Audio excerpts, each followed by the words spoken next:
Hopefully, by now, you have learned that computers store their state information in chunks of bits called words.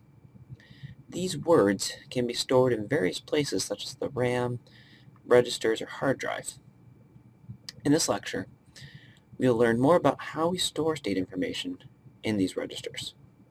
Each register in a computer is composed of a set of smaller storage units called flip-flops. Each flip-flop stores 1 bit. So, in an 8-bit architecture, each register is composed of 8 flip-flops. Let's take a closer look at the structure of the individual flip-flops. Each flip-flop has 2 types of inputs. The first type is the clock input.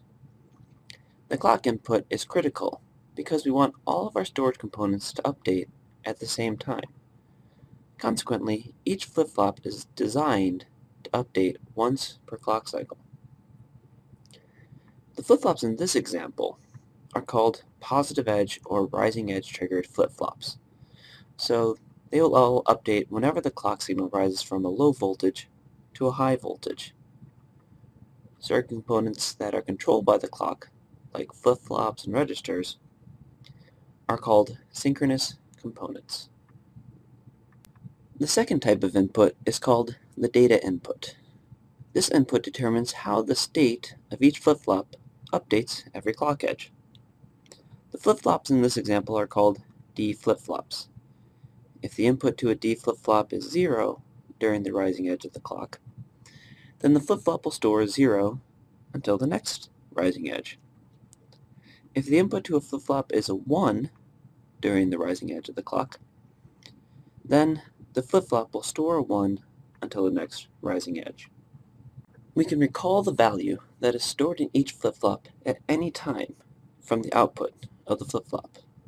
Keep in mind, though, we can change what is stored in the flip-flop only during the rising edge of the clock. But we can read the value that is stored in the flip-flop at any time. As we said earlier, we can construct an 8-bit register out of 8 flip-flops. I'm going to ask you to use your imagination and pretend that we have arranged 8 flip-flops on the screen, but we're only going to show 4 because of space limitations. To create the 8-bit flip-flop, we need to show the different types of connections that the registers will have.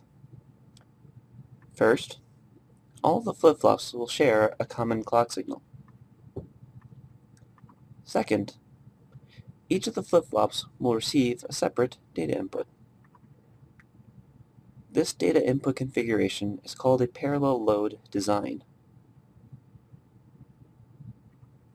Finally, each of the flip-flops will contribute 1 data output to the 8-bit register.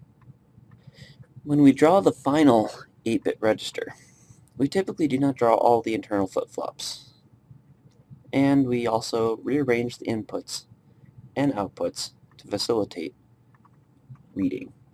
So, in this lecture, I demonstrated the basic functionality of flip-flops, and I demonstrated how we can combine flip-flops to create a register. This process of abstracting the structure of smaller components to create larger components is called modular design.